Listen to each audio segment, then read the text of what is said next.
Laszlo et moi-même suivions l'enseignement du professeur James. Mais il est très possible que l'audit public n'aime pas cela. En vérité, c'est pour le ménager que nous avons gardé le silence durant de si longues années.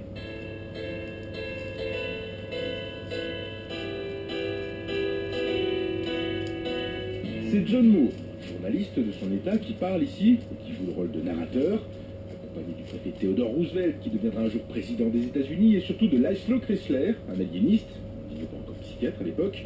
Le trio va tenter d'élucider ses crimes en avançant des méthodes révolutionnaires pour établir le profil psychologique du tueur. Objectif, neutraliser au plus vite, sans jamais vraiment convaincre les autorités.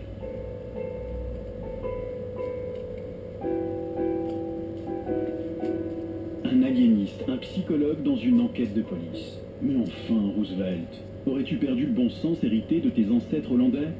Tu t'es déjà mis à dos tous les officiers de police de cette ville, plus la moitié du conseil des commissaires. Ils ont tous parié leur culotte que tu serais viré avant la fête de l'indépendance. Est-ce que tu veux signer ton arrêt de mort en engageant Chrysler?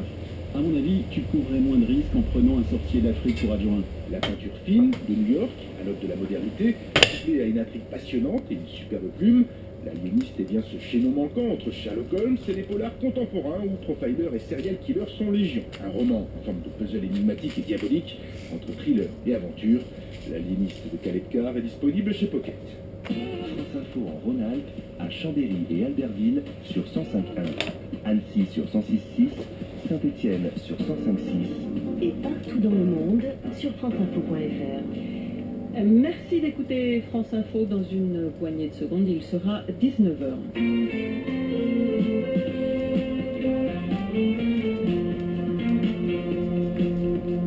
Le journal, Armand Perrologa. Bonsoir, et à la une ce soir, Ebola qui a fait sa première victime en Europe. Il s'agit du missionnaire espagnol qui avait été contaminé au Libéria. Le virus a désormais tué plus de 1000 personnes en Afrique de l'Ouest. Un médicament expérimental va être envoyé sur place. En Irak, situation toujours critique au niveau humanitaire, militaire et politique. L'Europe a décidé aujourd'hui d'accroître son aide humanitaire. Dans ce journal également, l'histoire de cette touriste belge blessée par une balle perdue sur une plage en Corse. Ça s'est passé le week-end dernier. La disparition d'un acteur de génie, Robin Williams, est mort à 63 ans.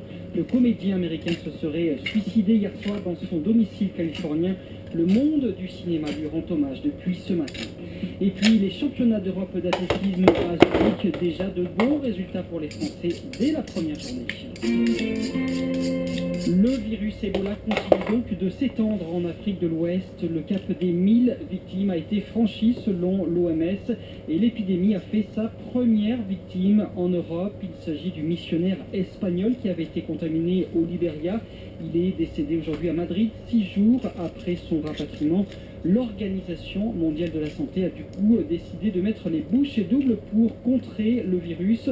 Elle donne son feu vert pour des traitements expérimentaux. Les États-Unis avaient déjà promis l'envoi au Libéria de ce sérum pour traiter les médecins libériens actuellement infectés.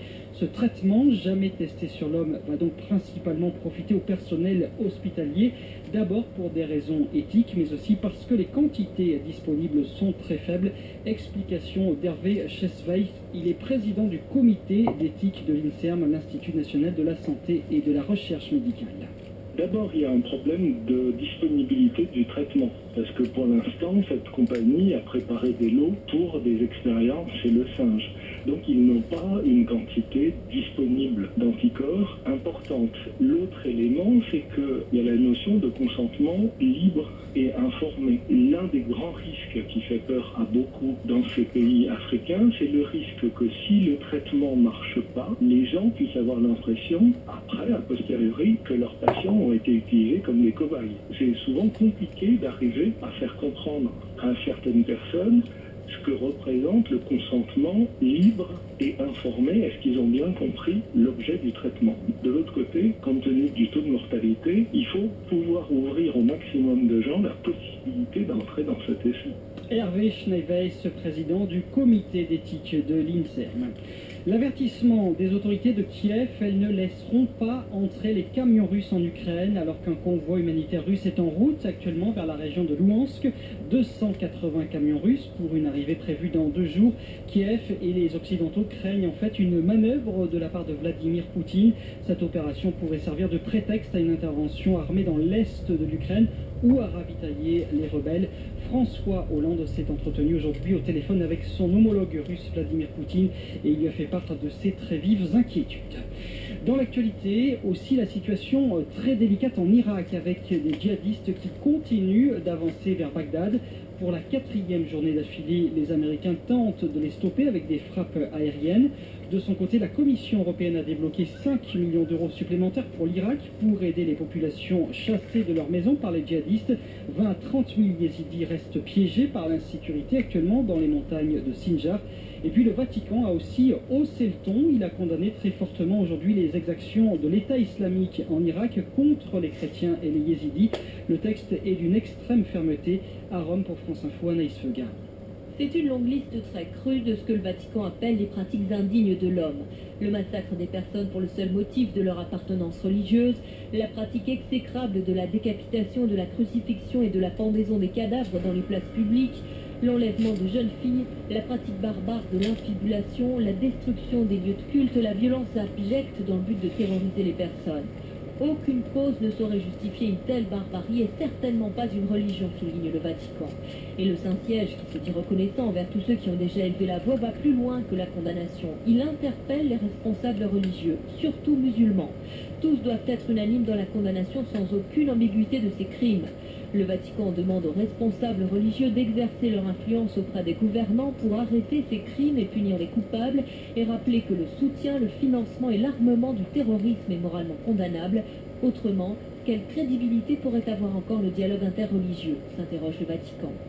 Rome, Anaïs Feuga, France Info. Encore des migrants interceptés en Méditerranée. Les autorités espagnoles ont secouru aujourd'hui près de 470 clandestins en provenance d'Afrique. Ils voyageaient à bord d'une dizaine de radeaux dans le détroit de Gibraltar. La fin de 10 jours de galère pour la 2e française retenue en Géorgie. Elle avait été arrêtée pour possession de dafalgan, un médicament considéré comme une drogue dans cette république du Caucase. Cette jeune franco-turque de 36 ans était privée de ses papiers et ne pouvait plus quitter le pays depuis 10 jours. Elle est désormais libre. Elle a dû payer une amende de 2500 €, tout comme la première française qui avait été arrêtée dans cette affaire. Soulagement aussi pour la famille de Julia. Cette adolescente de 14 ans avait disparu depuis vendredi dernier dans les Alpes-Maritimes. Elle avait quitté le domicile familial suite à une dispute avec ses parents. Finalement, elle a été retrouvée saine et sauve cet après-midi à Nice, reconnue par un passant dans la rue suite à la diffusion de sa photo. Attention aux orages et aux fortes pluies ce soir. 18 départements sont en vigilance orange sur un grand quart sud-ouest de la France, des Pyrénées jusqu'au Cher. Ça concerne toute l'Aquitaine et le Poitou-Charentes. Alerte valable jusqu'à demain matin. Les pluies accompagnées de rafales de vent pourraient provoquer des inondations. Elle voulait prendre un bain de soleil sur une plage de Corse près de Bastia. À la place, cette touriste belge s'est pris une balle perdue. Ça remonte à samedi, mais on ne l'apprend qu'aujourd'hui. Il s'agirait d'une balle de calibre 22 long rifle. La jeune fille a été opérée et elle ne devrait pas avoir de séquelles. Récit Pierre-Louis Sardy. La jeune touriste âgée de 17 ans peut dire qu'elle l'a échappé belle, car quelques centimètres près, cette balle perdue aurait pu provoquer un véritable drame, même tirée de très loin et en phase descendante, elle lui est rentrée dans le bras. Admise à l'hôpital, la victime a été opérée avec succès et ne devrait pas garder de séquelles de cette blessure. Les policiers de la sûreté départementale de Haute-Corse doivent maintenant retrouver d'où vient le tir, une tâche très compliquée même pour un spécialiste en balistique, puisque la victime n'a pu expliquer précisément le lieu où elle était allongée quand elle a été blessée sur cette plage, d'où l'on aperçoit au loin un bon nombre d'immeubles et de maisons individuelles. Et pour compliquer la tâche, le calibre de la balle, du 22 long rifle, est très utilisé, facile à procurer, notamment pour les amateurs d'armes de guerre dont le calibre a été modifié pour les rendre légales. Autant chercher une aiguille dans une botte de foin, dit-on chez les policiers, déjà confrontés à des cas similaires. L'année dernière, à Luciane, une autre balle perdue avait blessé un jeune homme attablé à une terrasse de restaurant. Une amende de 3 000 € pour Gilles Bourdoulex, le député maire de Cholet ex-UDI. Il a été condamné en appel aujourd'hui par le tribunal d'Angers. L'élu comparaissait pour ses propos sur les gens du voyage. L'an dernier, Gilles Bourdoulex avait dit qu'Hitler n'en avait peut-être pas tué assez. l'arrivée des feuilles d'impôt dans les boîtes aux lettres et un inquiétant constat établi par Les Échos. Le quotidien économique fait remarquer que les Français ont de plus en plus de mal à payer. Les demandes gracieuses pour ne pas payer tout ou une partie des impôts auraient bondi de 20% depuis 2011.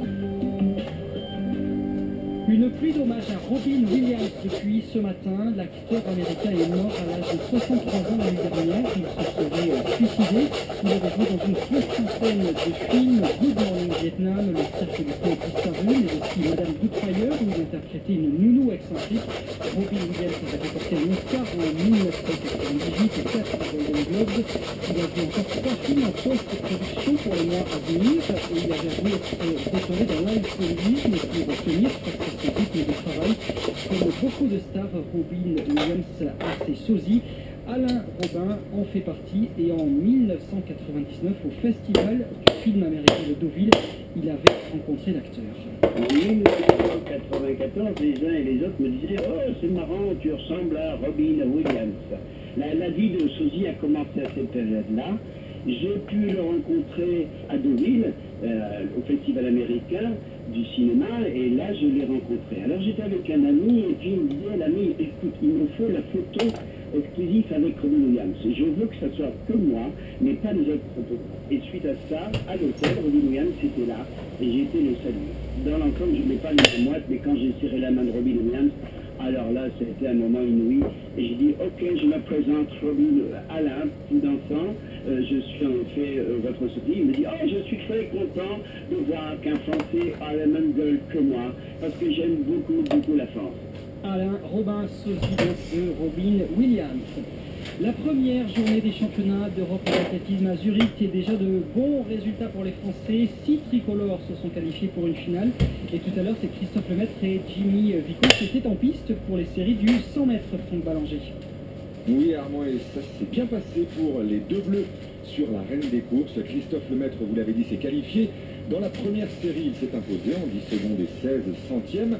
Rassurant pour le kid de Culose, à 3 centièmes seulement de son record personnel de la saison. Christophe Lemaître ne parvient plus à descendre sous les 10 secondes, mais c'est une bête de concours. Et dès lors qu'il y a une compétition à l'approche, eh bien, Christophe Lemaître est là, il répond présent. Il réussit donc ce soir le deuxième temps des séries. Le meilleur temps, il est pour Jimmy Vico, l'autre Français, qui a couru cette saison en 9 secondes 95 centièmes avant de se blesser.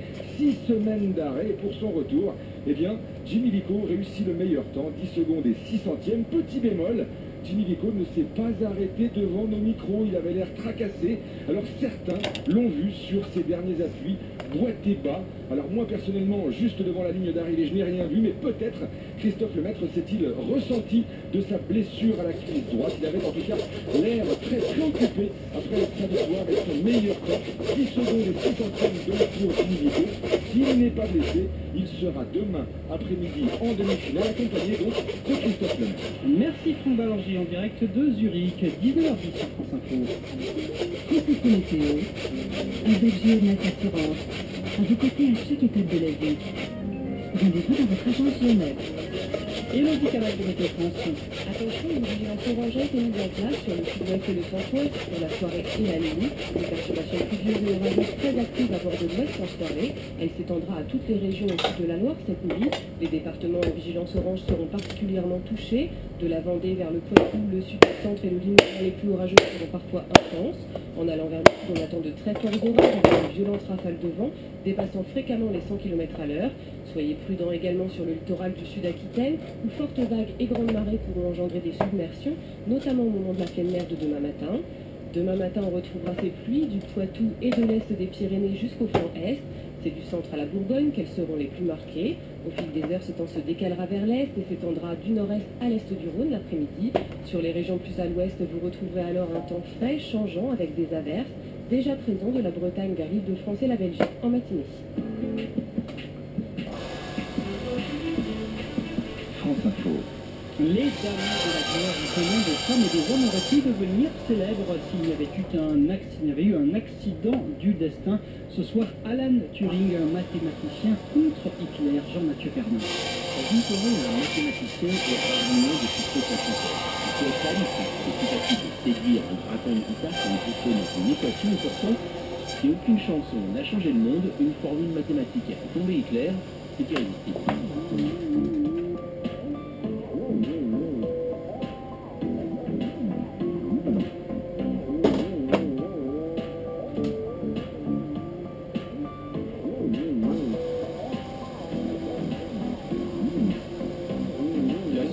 On connaît les principaux vainqueurs.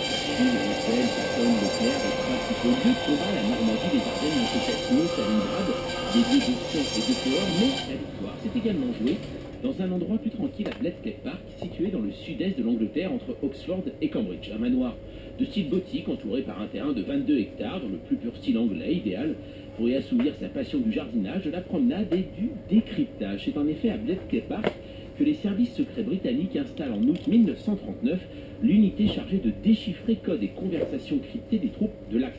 Dans les couloirs s'y croisent des physiciens, des historiens, des polyglottes, des champions d'échecs et de mots croisés, et Alan Turing, mathématicien brillant, mais difficile à vivre, qui va, à force de patience, réussir à déchiffrer la machine Enigma dont les combinaisons servaient aux nazis pour coder leurs messages.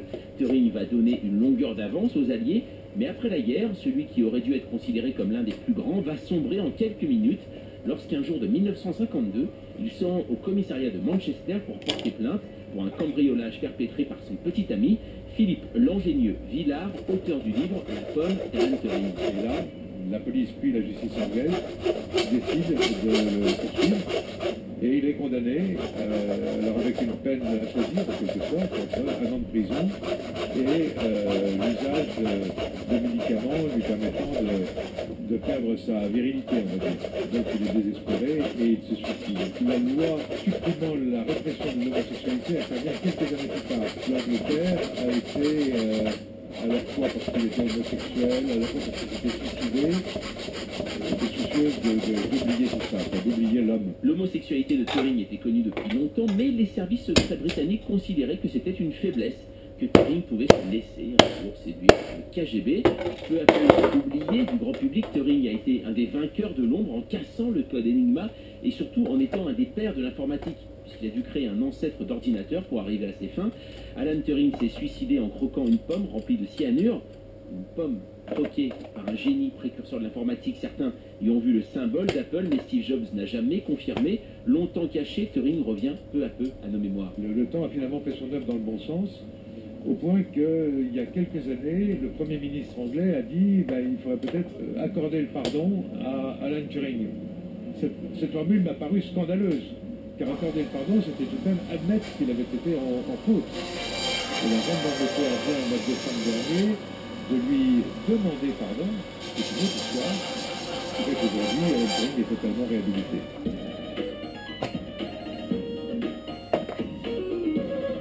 Alan Turing, l'histoire d'un homme qui a vaincu Hitler mais pas les préjugés de son époque, le combat éternel. France Info, 19h15. Les titres de ce mardi, un cap franchi aujourd'hui pour le virus Ebola. Il a fait plus de 1000 morts en Afrique de l'Ouest. L'OMS a du coup décidé d'autoriser les traitements expérimentaux pour lutter contre l'épidémie. En Irak, l'aviation américaine continue de bombarder les positions des djihadistes pour la 4e journée consécutive. Sur le terrain, la situation reste toujours critique au niveau humanitaire et militaire.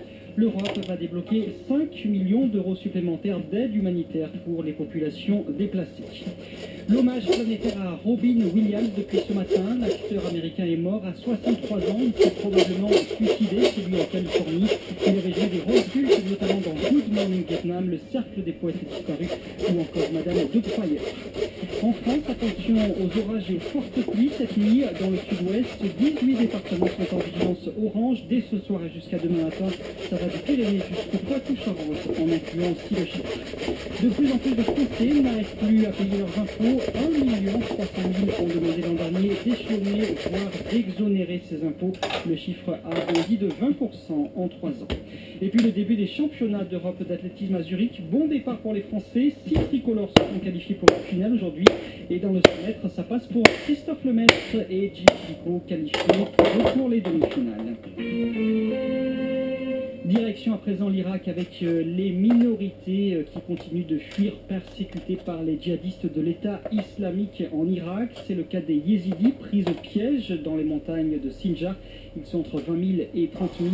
Certains parviennent à rejoindre la capitale du Kurdistan irakien, Erbil.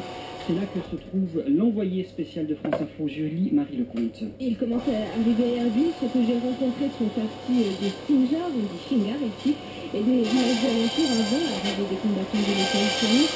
Ils sont partis au cours du 1er août, avant donc la prise de la ville le dimanche 3. Ils ont passé 8 jours dans les montagnes pour rejoindre la Syrie, puis donc au Kurdistan. Ils ne se sont pas arrêtés, contrairement à des milliers de réfugiés qui se sont installés dans cette ville, et ils ont poussé jusqu'à Erbil. La famille que j'ai rencontrée est arrivée hier. Elle s'est installée dans un restaurant tenu par un yézidi d'Erbil. En effet, certains yézidis sont installés dans le quartier chrétien d'Ankawa. Ils m'ont raconté comment, terrifiés par l'avancée des djihadistes, ils se sont réfugiés dans les montagnes. Ils m'ont raconté comment ils ont enduré la faim, la soif avant le premier mariage de Damien Leclerc. Ils sont très pudiques sur ce qu'ils ont vécu pendant cet épisode. Pour les enfants, ça a été très dur, vu un père de famille, mais ce qui les inquiète désormais, c'est la suite, ce qu'il va advenir de maintenant. Ils disent quand même tous qu'ils se sentent plutôt en sécurité ici, sauf qu'il manque de tout. On a beaucoup parlé de l'aide humanitaire dans la région du Sinjar, ainsi que de celle qui commence à arriver à Erbil, mais semble-t-il d'abord pour les chrétiens. Eux, ils disent que rien ne leur parvient, qu'ils doivent se débrouiller tout seuls. Je vous disais tout à l'heure qu'ils sont accueillis dans un bar. D'autres yézidis de la région de Mossoul y sont depuis quelques jours. 107 personnes au total qui dorment dans cette salle. Et le propriétaire qui leur avait d'abord ouvert sa porte leur a déjà fait savoir que la situation ne pouvait pas s'éterniser, que lui avait besoin de rouvrir son établissement et de recommencer à travailler. Alors quand on les mettra dehors, ils ne savent absolument pas où ils iront. Et ces yézidis que vous avez pu rencontrer, est-ce qu'ils ont des nouvelles de ceux qui sont restés derrière eux? Alors, ils sont très inquiets parce qu'en fait, dans certains villages de la région de Sinjar, qui n'étaient pas contrôlés jusqu'à présent par les islamistes, les habitants sont restés. Et aujourd'hui, les combattants de l'État islamique seraient entrés dans 2 d'entre eux. Ce sont des informations qu'ils ont eues par téléphone. Leurs proches leur ont raconté que les djihadistes leur avaient donné 2 jours pour se convertir à l'islam, sinon ce serait la mort. On ne peut pas se convertir, on est yézidi, disent-ils. Dans ces 2 villages, il y aurait 10 000 personnes. Ils sont convaincus que d'ici demain soir, tous les hommes vont être exécutés, les femmes enlevées, converties et mariées de force à des combattants de l'État islamique. Julie-Marie Lecomte a répondu à Victor Maty.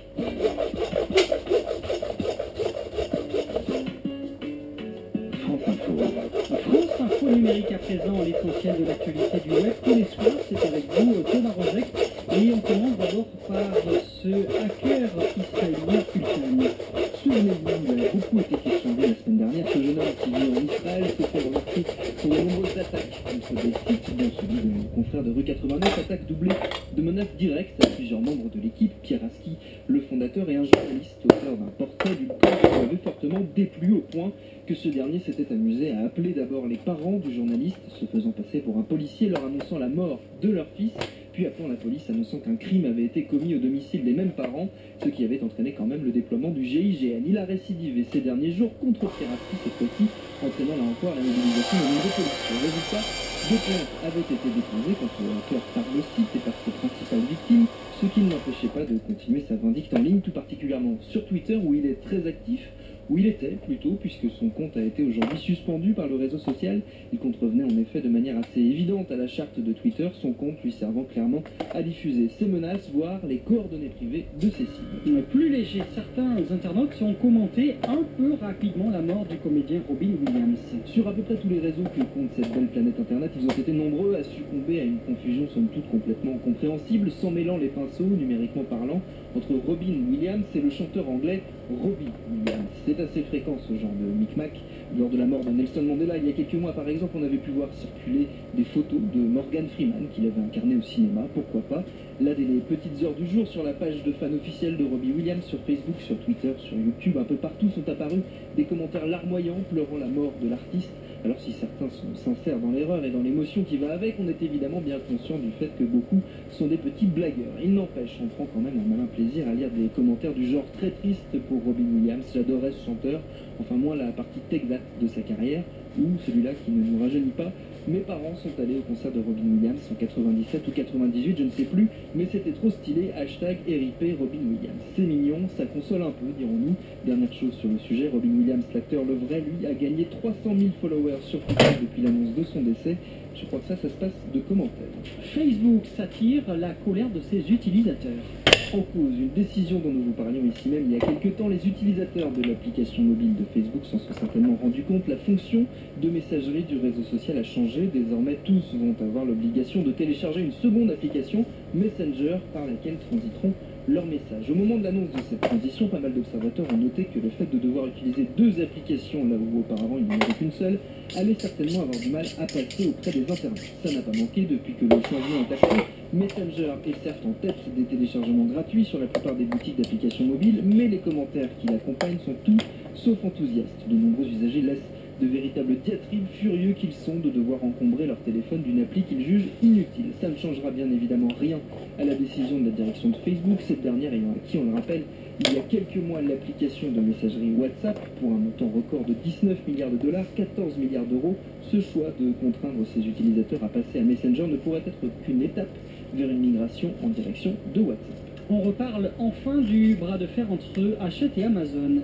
C'était l'info de la journée d'hier. La branche américaine de l'éditeur et le géant de la vente en ligne se déchirent sur la place publique sur la question du prix des livres électroniques. Deuxième round aujourd'hui avec l'entrée en jeu de la ministre de la Culture, Aurélie Filippetti, qui s'était d'abord exprimée sur Twitter hier après-midi, dénonçant les pratiques d'Amazon, il est vrai, un tout petit peu inélégantes. Dans les colonnes du Monde, aujourd'hui, la ministre dénonce, je cite, les pratiques inqualifiables et anticoncurrentielles d'Amazon. C'est un abus de position dominante, dit-elle, une atteinte inacceptable contre l'accès aux livres. Amazon porte atteinte à la diversité littéraire et éditoriale. Voilà, le gouvernement, on le sait bien, n'a jamais caché son manque d'affection pour le géant de la vente en ligne, accusé de tuer le marché tout en faisant du dumping social. Nous sommes à la pointe d'un combat moderne contre des pratiques qui ressemblent au 19e siècle, ajoute la ministre, qui rejette le monde des grands trusts et de la concentration. Avant de conclure, ce n'est pas parce qu'on parle de numérique qu'on est moderne. Thomas Rozek et tous les liens de votre chronique sont à retrouver sur franceinfo.fr. Les droits d'info avec Fiducial. Et ce soir, Karine Duchochois, vous nous parlez de permis de construire et des recours qui sont envoyés en cas de justice. J'ai souhaité profiter de ces vacances pour faire des travaux dans sa maison. Le problème est qu'à quelques jours du début de ses travaux, il vient d'apprendre que son voisin a attaqué son permis de construire. Tout est donc maintenant bloqué et il souhaite savoir s'il peut faire quelque chose. Avec nous pour lui répondre, maître Sylvain Pontier, qui est avocat au barreau de Marseille. Bonjour maître. Bonjour. Que faut-il faire pour se prémunir des recours en matière d'urbanisme? Alors, je dirais que la première chose à faire, à mon sens, c'est, dans le cadre d'un projet, même s'il est réduit, de consulter un architecte, même si ce n'est pas obligatoire pour les petites surfaces à construire, c'est la garantie de respecter les règles d'urbanisme. Aujourd'hui, c'est très complexe. Les PLU sont différents selon les villes, PLU, plan local d'urbanisme, et ensuite de clairement afficher son permis sur le terrain, puisque l'affichage est obligatoire, non seulement dès qu'on a eu le permis, mais ensuite pendant toute la durée des travaux. Et en cas de recours, alors que faut-il faire? Alors, en cas de recours, devant les juridictions administratives, il faut prendre un avocat pour pouvoir se défendre. Le mieux, si c'est pendant la période estivale, c'est de trouver un avocat qui est présent et rassembler le plus d'éléments possible pour pouvoir se défendre. Bon, et alors est-ce qu'on peut continuer? Est-ce que Pierre pourrait éventuellement continuer à faire ses travaux malgré le recours de ses voisins? Alors, le permis de construire, c'est une autorisation administrative. Cette autorisation, elle est valable tant qu'elle n'a pas été annulée ou suspendue. Par conséquent, s'il y a simplement un recours en annulation qui a été déposé à l'encontre du permis, Pierre a toute latitude pour continuer ses travaux. En revanche, s'il y a ce qu'on appelle un référé suspension qui a été introduit à l'encontre de son permis, eh bien, la juridiction administrative va statuer très rapidement et dans un délai très bref, il saura s'il peut construire ou pas. D'accord. Et dans quel délai, justement, le dossier va être jugé? Alors, ce fameux référé suspension qui permet de suspendre des travaux très rapidement et, selon les juridictions administratives, jugé dans un délai approximatif de 1 mois. Donc on a le résultat très rapidement. En revanche, le recours qu'on appelle au fond, le recours en annulation, il est jugé dans un délai qui va de 1 an à 1 an et demi selon les juridictions. Ce qui veut dire que tant qu'il n'y a pas de suspension, eh bien, on peut construire, mais en quelque sorte, à ses risques et périls, puisque dans l'hypothèse où le permis serait annulé, eh bien, on se retrouverait avec une construction illégale, avec le cas échéant possibilité de la régulariser, mais illégale tout de même. Eh bien, je vous remercie pour tous ces renseignements, Maître Pontier. C'était le droit d'info avec Fiducial.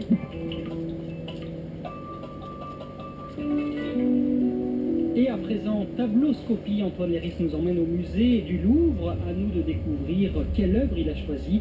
Grâce au regard porté par les spectateurs présents, vous allez peut-être deviner de quelle peinture miniature il s'agit. Aujourd'hui, je vous emmène devant un grand petit plaisir. Alors là, je vais peut-être prendre mes lunettes parce que c'est vraiment petit. Mais en peinture comme dans d'autres domaines de la vie, il n'y a pas que la taille qui compte. Et vous avez 100 secondes pour le découvrir en compagnie de Raymond. Laurence, Marie-Ange. Et d'abord, confirmation. J'ai déjà sûrement vu, mais je n'ai pas fait attention parce que là, je suis obligé de le regarder.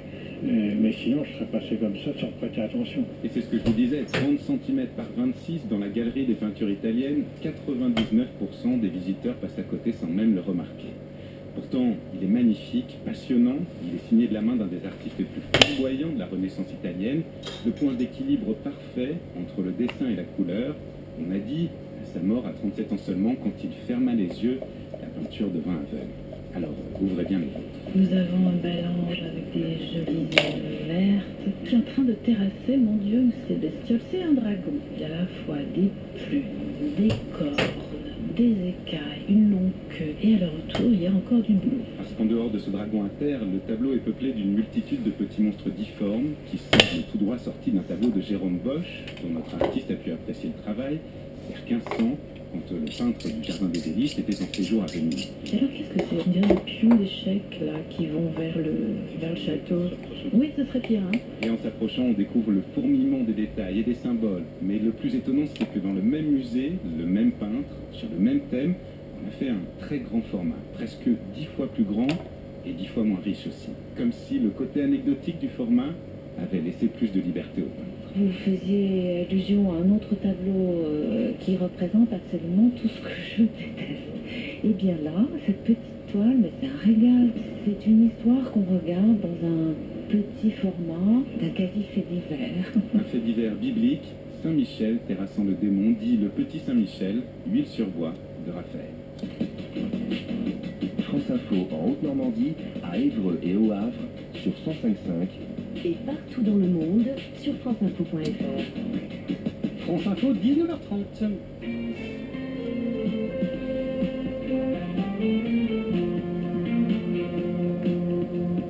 Le journal Mélanie Delaunay. C'est un traitement expérimental, mais c'est pour le moment le seul espoir de guérir les malades du virus Ebola. L'épidémie a déjà tué plus d'1 millier de personnes en Afrique de l'Ouest.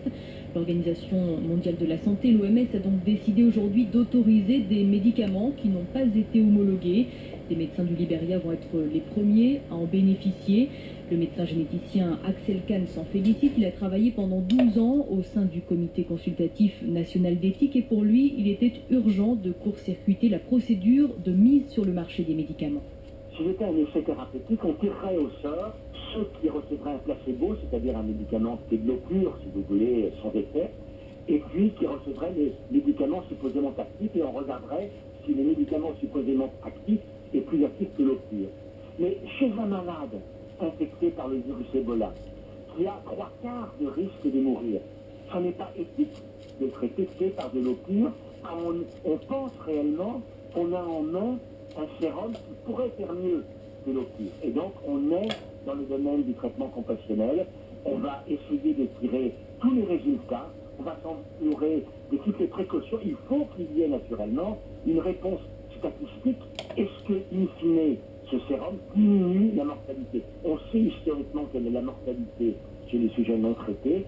Quelle sera la mortalité chez les sujets traités? Jusqu'ici, ces traitements ont été administrés à 2 malades américains et au missionnaire espagnol qui est mort aujourd'hui.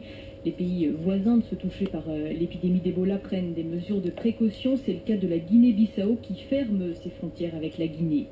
L'Ukraine n'en veut pas de ce convoi humanitaire russe, mais les 280 camions se rapprochent de la frontière. Ils doivent apporter des aliments, des médicaments et des générateurs d'électricité aux civils victimes des combats dans l'est de l'Ukraine.